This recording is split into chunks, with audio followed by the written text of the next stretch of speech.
والصلاة والسلام على نبينا محمد وعلى آله وصحبه أجمعين ومن تبعهم بإحسان إلى يوم الدين أما بعد دینی اور ملی بہنوں، کل ہم لوگوں نے سورہ قدر کا ترجمہ پڑھا تھا۔ سورہ قدر کا ترجمہ کل ہم لوگوں نے پڑھا تھا اور آپ کو بتایا گیا تھا کہ قدر کے معنی کیا ہیں، قدر کے معنی کیا ہیں، اور اسی طرح شب قدر کتنی عظمت والی رات ہے۔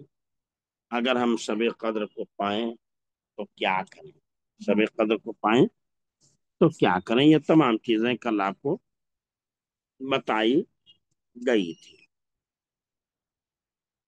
اب آگے والی سورہ جو ہے سورہ علق ہے، سورہ علق ہے آگے والی سورت، جو سب سے پہلے وحی ہے، جو سب سے پہلی وحی ہے۔ جیسا بخاری کی روایت ہے کہ اللہ کے نبی صلی اللہ علیہ وسلم غار حرا میں عبادت میں مصروف تھے، غار حرا میں عبادت میں مصروف تھے کہ فرشتے نے آ کر کہا اقرا، فرشتے نے کہا اقرا پڑھ۔ آپ نے فرمایا ما انا بقاری، میں تو پڑھا ہوا نہیں ہوں، مجھے پڑھنا نہیں آتا۔ فرشتے نے آپ کو پکڑ کر زور سے دبایا اور پھر کہا پڑھ اقرا، پھر کیا کہا اقرا۔ آپ صلی اللہ علیہ وسلم نے پھر جواب دیا کہ ما انا بقاری، مجھے پڑھنا نہیں آتا۔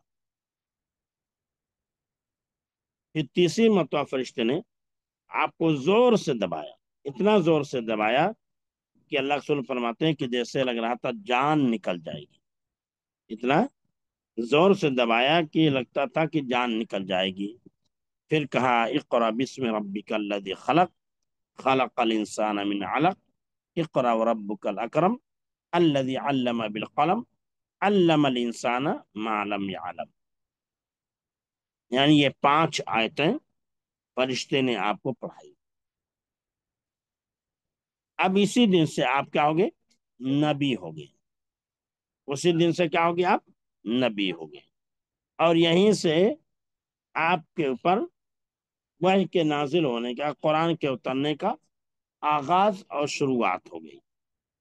قرآن کے نازل ہونے کا آغاز ہو گیا اور قرآن کے نازل ہونے کی شروعات ہو گئی۔ آپ کو کیا پریشانی آئی، کیا تکلیف آئی، آپ نے کیسا محسوس کیا، یہ تمام باتیں آپ نے پڑھا بھی ہوگا، سنا بھی ہوگا۔ کہ آپ گھبرا گئے کیونکہ یہ پہلی بار کا واقعہ تھا، گھبرا گئے۔ حضرت خدیجہ رضی اللہ تعالیٰ عنہ کے پاس آئے اور کہا زملونی زملونی، مجھے چادر اڑا دو، مجھے چادر اڑا دو، مجھے چادر اڑا دو، مجھے چادر اڑا دو، مجھے اپنی جان کا خطرہ لاحق ہے۔ اڑا دیا انہوں نے۔ جب افاقہ ہوا، تھوڑی تکلیف دور ہوئی، خوف دور ہوا، تو حضرت خدیجہ سے پورا واقعہ سنایا کہ ایسا ایسا ہوا ہے۔ جو آپ کی چہیتی بیوی خدیجہ رضی اللہ تعالیٰ عنہ جو بڑی نیک تھی، انہوں نے آپ کو تسلی دی، کہا آپ غریبوں کا بوجھ اٹھاتے ہیں، غریبوں کا ساتھ دیتے ہیں، مسکینوں کا بوجھ اٹھاتے ہیں، بیواؤں کے لیے، یتیموں کے لیے سہارا بنتے ہیں، لوگوں کی پریشانی میں کام آتے ہیں، آپ کو اللہ ہرگز ضائع نہیں کرے گا، اللہ ہرگز آپ کو ضائع نہیں کرے گا۔ آپ نیکی کا پتلا ہیں، آپ نیکی کا پیکر مجسم ہیں، آپ بہت زیادہ نیکیاں کرنے والے ہیں، آپ کا شغل اور آپ کا عمل نیکی کرنا ہی ہے، اللہ آپ کو ضائع نہیں کرے گا۔ پھر وہ آپ صلی اللہ علیہ وسلم کو اپنے چچیرے بھائی ورقہ بن نوفل کے پاس لے گئی، جو عیسائی ہو گئے تھے۔ کیا ہو گئے تھے؟ عیسائی ہو گئے تھے۔ سارا ماجرا سنایا ان کو، تو ورقہ نے کہا کہ یہ تو وہی آدمی ہے، وہی فرشتہ ہے، یہی وہ ناقوس ہے جو حضرت موسیٰ علیہ السلام کے پاس آیا کرتا تھا۔ اور انہوں نے بھی کہا کہ ایک وقت ایسا آئے گا کہ آپ کی قوم کے لوگ آپ کو آپ کے شہر سے نکال دیں گے، آپ کی قوم کے لوگ آپ کے شہر سے کیا کریں گے؟ نکال دیں گے۔ جب اللہ کے رسول صلی اللہ علیہ وسلم نے بات سنی تو تعجب بھرے انداز میں کہا کہ کیا ہمارے شہر والے؟ کہا ہاں، مکہ والے تمہیں نکال دیں گے، اگر میں زندہ رہا تو تمہاری ضرور مدد کروں گا۔ تو ورقہ نے بھی گویا کی حقیقت حال سے آگاہ کر دیا کہ کوئی آسیبی بیماری نہیں ہے، کوئی جن اور بھوت اور پریت کا معاملہ نہیں ہے، یہ اللہ کی جانب سے خصوصی انعام ہے، اور اللہ نے آپ کو نبی بنایا، آج کے دن سے آپ نبی ہو گئے۔ تو یہ 5 آیتیں نازل ہوئیں، 5 آیتیں کیا ہوئیں؟ نازل ہوئیں۔ اللہ نے فرمایا اقرا، کیا فرمایا؟ اقرا، اقرا یہ امر کا صیغہ ہے، قرا اقرا سے، اقرا امر کا صیغہ، پڑھو۔ اقرا کیا ہے؟ یہ امر کا صیغہ، کیا کروں؟ پڑھیے، اقرا پڑھیے، بے اسم ربک، نام سے اپنے رب کے، الذی خلقا، جس نے پیدا کیا، پڑھیے نام سے اپنے رب کے جس نے پیدا کیا۔ تو اس میں دیکھیے پہلی چیز یا پہلا حکم جو ہے پڑھنے کا، جس سے پتہ یہ چلا کہ تعلیم کی بڑی اہمیت ہے۔ یعنی پہلی وحی جو آپ پر نازل ہو رہی ہے وہ علم کے متعلق ہے، علم کے متعلق ہے، پڑھنے کے متعلق ہے، پڑھنے کے متعلق ہے۔ تو اس سے پتہ چلا پڑھنے کی بہت زیادہ اہمیت، اسی لیے اللہ نے سب سے پہلے قلم کو پیدا کیا۔ اول ما خلق اللہ تعالی القلم وقال اکتب، قال ما اکتب، قال اکتب ما هو کائن الى یوم القیامہ۔ اول چیز جسے اللہ تعالیٰ نے پیدا کیا وہ قلم ہے۔ قلم کو پیدا کر کے اللہ نے قلم کو حکم دیا لکھ دے۔ قلم نے کہا کیا لکھ دوں؟ کہا اللہ نے قیامت تک جو کچھ ہونے والا ہے سب لکھ دے۔ قلم نے لکھ دیا، قلم کی روشنائی ختم ہو چکی ہے، اور جو لکھا جا چکا ہے وہ سوکھ چکا ہے، یعنی اب اس کے اندر کوئی تغیر اور تبدیلی نہیں ہو سکتی۔ تو اس میں ہمیں اس بات کی تعلیم دی جا رہی ہے کہ پڑھنا یہ بنیادی چیز ہے یا بنیادی ضرورت ہے۔ یہی وجہ ہے کہ دنیا کے تمام ممالک جو ہے تعلیم کو لوگوں کا حق سمجھتے ہیں، اور ہر حکومت میں کی یہ ذمہ داری ہوتی ہے کہ اپنے قوم کے لوگوں کو، اپنے ماتحت لوگوں کو، اپنی رعایا کو کیا کریں؟ تعلیم دیں۔ اسی لیے لوگوں کو تعلیم مفت میں دی جاتی ہے۔ دوسری چیز یہ بتایا گیا کہ پڑھنا جو ہے اپنے رب کے نام سے پڑھنا ہے، اے فار ایپل نہیں پڑھنا ہے، اے فار اللہ پڑھنا ہے، بی فار بسم اللہ پڑھنا، بی فار بیٹ نہیں، بے فار بلہ نہیں، بلکہ کیا پڑھنا ہے؟ اے فار اللہ پڑھنا ہے۔ اسی سے بات معلوم ہوئی کہ یہاں اللہ تعالیٰ نے پڑھنے میں اپنی ربوبیت کا ذکر ہے، اپنی ربوبیت کا ذکر کیا کہ اللہ تمہارا رب ہے، اللہ تمہارا رب ہے، تمہیں پالنے والا ہے، تمہیں پالنے والا ہے۔ تو پالنے والا رب تمہارا اللہ ہے، تو جو بھی کام کیجئے اسی کے نام سے کیجئے. اسی لیے ہمارا ہر کام جو ہے اللہ کے نام سے شروع ہونا چاہیے. کوئی بھی ہم کام کریں بسم اللہ اس کے اندر ضرور ہونا چاہیے. اگر اللہ کا نام نہیں ہے تو ایسے کام میں برکت نہیں ہوتی. ایسا کام ادھورا اور ناقص رہتا ہے. ایسا کام ادھورا اور ناقص رہتا ہے. تو پہلی بات جو ہے تعلیم کی اور علم کی اہمیت کو بیان کیا گیا. دوسری چیز اس علم کی اہمیت کو بیان کیا گیا ہے جس میں رب کی معرفت ہو. اس علم کی اہمیت کو بیان کیا گیا جس میں کیا ہو؟ علم کی اللہ رب کی معرفت ہو. جس علم میں رب کی معرفت نہ ہو وہ علم نہیں ہے. وہ علم نہیں ہے، یا وہ نفع بخش علم نہیں ہے. وہ نفع بخش علم نہیں. اس لیے انسان کو وہ علم حاصل کرنی چاہیے جو نفع بخش ہو. اس لیے اللہ کے رسول دعا کیا کرتے اللہم انفعنی بما علمتنی. اللہم انفعنی بما علمتنی، اے اللہ تو نے جو مجھے سکھلایا ہے اس علم سے مجھے فائدہ اٹھانے کی توفیق دے. وعلمنی ما ينفعنی، اور ایسا علم مجھے سکھلا جو میرے لیے نفع بخش ہو. میرے لیے نفع بخش. علم جو ہے دنیا کمانے کے لیے نہیں سیکھا جاتا ہے. اگر دنیا کمانے کے لیے نہیں سیکھا جا رہا ہے تو جانور بھی اپنا پیٹ پال لیتا ہے. جانور بھی اپنا پیٹ پال لیتا ہے. اس لیے کہ دنیا کمانے کا مطلب اپنا پیٹ پالنا، اپنا پیٹ پالنا ہے. علم جو ہے رب کی معرفت کے لیے، رب کی پہچان کے لیے، رب کی عبادت کے لیے، رب کی تعلیمات کو جاننے کے لیے سیکھا جاتا ہے. اگر علم میں، تعلیم میں ایک چیز نہ ہو تو وہ علم نہیں ہے. وہ علم گویا کہ روح سے خالی، اس کے اندر روح نہیں ہے. یہ وجہ ہے یاد تعلیم جو دی جاتی ہے، بچے سیکھ جو جاتے ہیں لیکن اس کے اندر روحانیت نہیں ہوتی ہے. وہاں روحانیت نہیں ہوتی ہے. اسی لیے اللہ نے فرمایا اقرا بسم، پڑھو یا پڑھیے، بسم نام سے، ربکا اپنے رب کے.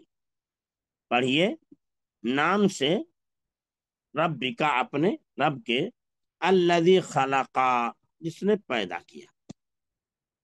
اسی سے ایک بات اور بھی معلوم ہوئی کہ اگر کسی کا ہمارے پر احسان ہے تو اس احسان کا اظہار ہونا چاہیے. کسی کا ہمارے پر احسان ہے تو اس کا اظہار ہونا چاہیے. اس کو چھپانا نہیں چاہیے. اس کا چھپانا نہیں چاہیے. تو اللہ کا ہمارے پر بہت زیادہ احسان ہے تو ہمارا ہر کام بھی اللہ کے نام سے ہونا چاہیے. تو کہا اقرا، پڑھیے نام سے اپنے رب کے، الذی خلقا جس نے پیدا کیا. خلق الانسان من علق، پیدا کیا انسان کو من علق، علق سے. کیا بتایا؟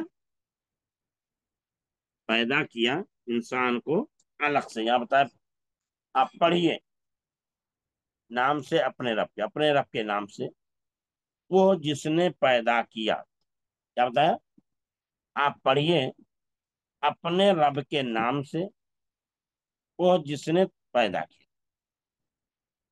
پڑھیے ایسا پڑھیے، آپ پڑھیے نام سے اپنے رب کے جس نے پیدا کیا. ایسا پڑھیے. آپ پڑھیے نام سے اپنے رب کے، اپنے رب کے نام سے جس نے پیدا کیا. خالقہ اس نے پیدا کیا انسان کو. اس نے پیدا کیا انسان کو من علقن. اس نے پیدا کیا انسان کو سے من علقن، علق سے، خون کے لوتھڑے سے، جمے ہوئے خون سے. خون کا لوتھڑا مطلب جمع ہوا خون. جمع ہوا خون کو کہتے ہیں خون کے لوتھڑے سے. تو یہاں بتایا یہاں جو ہے اللہ تبارک و تعالی نے تمام مخلوقات میں سے انسان کی پیدائش کا ذکر فرمایا. یہ نہیں فرمایا خلق خلق الحیوان یا خلق الحیوان کلہا، کہ جس نے تمام حیوانوں کو پیدا کیا الگ سے، بلکہ کیا خلق الانسان، یہ نہیں کہا حیوانوں کو پیدا کیا، حیوان میں انسان بھی داخل ہے، حیوان مطلب جان والا، جس میں جان ہو اس کو حیوان بولتے ہیں، تو حیوان بھی انسان ہے، بس فرق یہ کہ حیوان ناطق ہے اور وہ حیوان غیر ناطق ہے۔ حیوان ناطق مطلب ایسا ایسا حیوان جس کے جو بولے تو اس کی بات سمجھ میں آ جائے، اور حیوان غیر ناطق مطلب یہ ہے کہ جس کی بات نہ سمجھ آئے، جس کو بولتے ہیں چوپایا، جس کو بولتے ہیں چوپایا۔ تو اللہ نے خلق الانسان، انسان کو پیدا کیا انسان کو من علقن، کیا ہے؟ خون کے لوتھڑے سے، جمے ہوئے خون سے، علق بولتے ہیں جمع ہوا خون، علق بولتے کیا؟ علق جو ہے جمے ہوئے خون کو بولتے ہیں، کہ جب رحم مادر میں نطفہ جاتا ہے تو 40 دن تک نطفے کی شکل میں رہتا ہے، اس کے بعد وہ نطفہ جو ہے گوشت کی شکل میں بدلتا ہے، گوشت کی شکل میں بدلتا ہے، جیسے کہ آپ فریج میں گوشت رکھتے ہیں تو فریجر میں رکھنے کی وجہ سے گوشت جم جاتا ہے، لیکن جو ٹکڑے ہوتے ہیں وہ ٹکڑے ظاہر ہوتے ہیں، یہ بوٹی یہاں سے، یہ بوٹی یہاں، یہ بوٹی یہاں، یہ بوٹی یہاں، پورے ٹکڑے ظاہر ہوتے ہیں۔ تو علق انسان جو ہے کی پیدائش 3 مرحلے سے گزر کر ہوتی ہے، انسان کی پیدائش 3 مرحلے کے سے گزر کے ہوتی ہے۔ پہلا مرحلہ نطفے کا، دوسرا مرحلہ علقے کا ہے، اور تیسرا مرحلہ جو ہے کیا ہے؟ مضغے کا ہے، یعنی تیسرا مرحلہ وہ ہے جس میں انسان کا جسم مکمل بنتا ہے۔ پہلے مرحلے میں وہ جو ہے خالی پانی کی شکل میں رہتا ہے، پانی کی شکل میں رہتا ہے، دوسرے مرحلے میں وہ جمتا ہے خون کے شکل میں، جب خون کے شکل میں جم جاتا ہے تو تیسرے مرحلے میں جب داخل ہوتا ہے تو تیسرے مرحلے میں انسان کے جسمانی اعضاء بنتے ہیں، اسی لیے مضغہ کے معنی ہوتا ہے چبایا ہوا، جیسے اگر آپ گوشت کھا رہے ہوں اور اس کو کھا نہ سکیں تو دانت نظر آئے گا، دانت نظر آئے گا، تو ایسے ہی مضغہ معنی ہوتا ہے چبایا، کیونکہ اس کے اندر جگہ جگہ نشانات نظر آتے ہیں، یعنی جسم کے اعضاء جب بنتے ہیں تو نشانات، تو ایسے لکیریں بنتی ہے، نشانات آتے ہیں، وہ نشانات آنے کے بعد آہستہ آہستہ پورا جسم انسان کا بن جاتا ہے۔ تو کیا خلق الانسان، پیدا کیا انسان کو من علقن، جمے ہوئے خون سے، یا کوئی بات میں کہیں خون کے لوتھڑے سے، لوتھڑا مانے جمع ہوا خون، خون کے لوتھڑے سے یعنی جمے ہوئے خون سے۔ تو یہاں اللہ نے جو انسان کا خصوصی طور پر انسان کی پیدائش کا ذکر کیا ہے، یہ انسان کے شرف کو بیان کرنے کے لیے، انسان کے شرف کو بیان کرنے کے لیے، انسان جو ہے بڑا شرف والا ہے، انسان بڑی قدر و منزلت والا ہے، بڑا شرف والا ہے انسان، بڑی قدر و منزلت والا ہے، اسی لیے خصوصی طور پر اللہ نے انسان کا ذکر کیا۔ پھر فرمایا اقرا، پڑھیے، وربک، اور آپ کا رب، الاکرم، بڑا کریم ہے، اکرم اس سے تفسیر کر سکے گا، مانا بہت زیادہ بزرگ، بہت زیادہ سخی، بہت زیادہ فیاض۔ اکرم جو ہے افعلو کے وزن پر ہے، اکرم جو ہے افعلو کے وزن پر ہے، اور افضل افعلو کا صیغہ اسم تفضیل کہلاتا ہے، اور اسم تفضیل کا معنی ہوتا ہے بہت زیادہ، یعنی جس کے اندر کثرت کا معنی پائے جائے، بہت زیادہ کثرت کا معنی پائے جائے۔ تو کہا اقرا، پڑھیے، وربک، اور آپ کا رب، الاکرم، بڑا کریم ہے۔ تو یہاں یہ بتایا گیا، پہلی چیز بتائی گئی، پڑھیے اپنے رب کے نام سے جس نے پیدا کیا، یعنی ہمیں اعتراف کروایا جا رہا ہے کہ ہمارا خالق اللہ ہے، ہمارا مالک اللہ ہے، ہمارا رب اللہ ہے، اور یہ بتایا جا رہا ہے کہ ہماری پیدائش کس چیز سے ہوئی ہے، اللہ نے انسانوں کی پیدائش کے لیے 4 طریقے اختیار کیے، پانچواں کوئی طریقہ نہیں۔ پہلا طریقہ یہ اختیار کیا، آدم کو بغیر ماں باپ کی مٹی سے پیدا کر دیا۔ پہلا طریقہ یہ اختیار کیا کہ آدم علیہ السلام کو بغیر ماں باپ کے مٹی سے پیدا کر دیا۔ دوسرا طریقہ یہ اختیار کیا کہ بغیر ماں کے باپ سے عورت کو پیدا کر دیا، آدم علیہ السلام کے سے ان کی بیوی ہوا کو پیدا کر دیا، یعنی ایک مرد سے عورت کو وجود بخش دیا۔ اللہ نے پہلی تخلیق کی کہ آدم کو مٹی سے پیدا کیا، نہ ان کے باپ ہیں نہ ان کی ماں ہے۔ دوسری تخلیق ان کی بیوی کی جو انہی سے پیدا، جن کو انہی سے پیدا کیا، کس سے؟ حضرت آدم علیہ السلام ہی سے پیدا کیا، انہی سے وجود بخشا، انہی کی بائیں پسلی سے پیدا کیا۔ اور تیسرا طریقہ یہ اختیار کیا کہ حضرت عیسیٰ علیہ السلام کے بغیر باپ کے صرف ماں سے بچہ پیدا کیا۔ پہلا طریقہ بغیر ماں باپ کے بچے کو پیدا کیا آدم علیہ السلام۔ دوسرا طریقہ حوا علیہ السلام کو حضرت آدم علیہ السلام سے ایک مرد سے پیدا کر دیا۔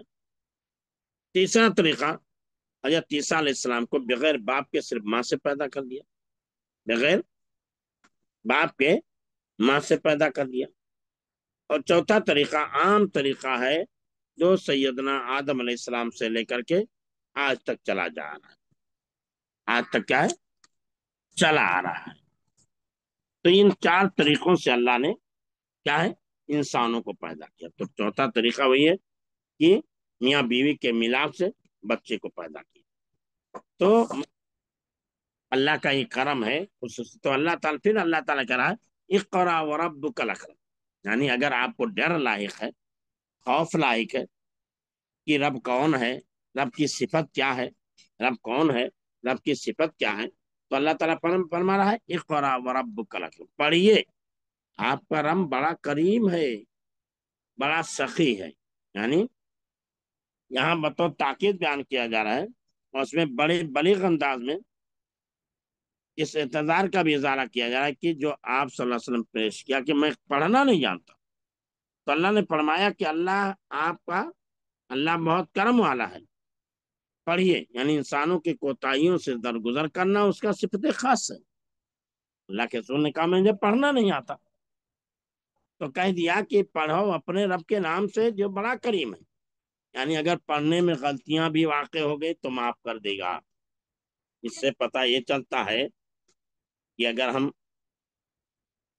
بچوں کو پڑھا رہے ہیں، پڑھنے میں بچوں سے غلطیاں ہو جائیں تو ان کو سمجھانا چاہیے، ان کی غلطیوں کو درگزر کرنا چاہیے، ان کی غلطیوں کو کیا کرنا چاہیے؟ درگزر کرنا چاہیے، معاف کر دینا چاہیے، ان کو سرزنش نہیں کرنی چاہیے، سزا نہیں دینی چاہیے جہاں تک ممکن ہو، سمجھا بجھا کر۔ تو اللہ تعالیٰ نے بطور خاص جو دوبارہ ذکر کیا اسی بات کو بتلانے کے لیے کہ آپ کہہ رہے ہیں مجھے پڑھنا نہیں آتا تو میں کیسے پڑھوں، تو اللہ کہہ رہا ہے کہ آپ پڑھو، جیسا پڑھ پاؤ ویسا پڑھو، غلطیاں ہو جائیں گی، اللہ تم کو اس غلطی کو معاف فرما دے۔ تو کہا اقرا وربک الاکرم، پڑھو، پڑھیے، آپ کا رب بڑا کریم ہے۔ الذی علم بالقلم، جس نے جو ہے علم سکھایا قلم کے ذریعے، جس نے، اللہ وہ ذات ہے جس نے علم سکھایا، کیا بتایا؟ الذی، جس نے علم سکھایا قلم کے ذریعے، علم الانسان ما لم یعلم، اور سکھلایا انسان کو چیزیں جو جانتا نہیں تھا، اور اس نے سکھلایا، کیا سکھایا؟ انسان کو جو کچھ وہ جانتا نہیں تھا، اس نے سکھلایا انسان کو وہ تمام چیزیں جو انسان جانتا نہیں تھا۔ تو یہاں قلم کی اہمیت بھی مسئلہ دیا کہ پتہ چلا کہ پڑھنے کے ساتھ ساتھ لکھنا بھی ضروری ہے۔ انسان جب پڑھتا اور لکھتا ہے، کوئی چیز لکھ لیتا ہے تو لکھنے میں آدھا چیزیں یاد ہو جایا کرتی، لکھنے میں بھی آدھا چیزیں یاد ہو جایا کرتی۔ تو اللہ تعالیٰ نے اس بات کی وضاحت کر دی کہ قلم کی بڑی اہمیت، لکھنے کی بھی اہمیت، اور قلم کے معنی ہوتے ہیں قطع کرنا، تراشنا، کاٹنا، قطع کرنا، تراشنا۔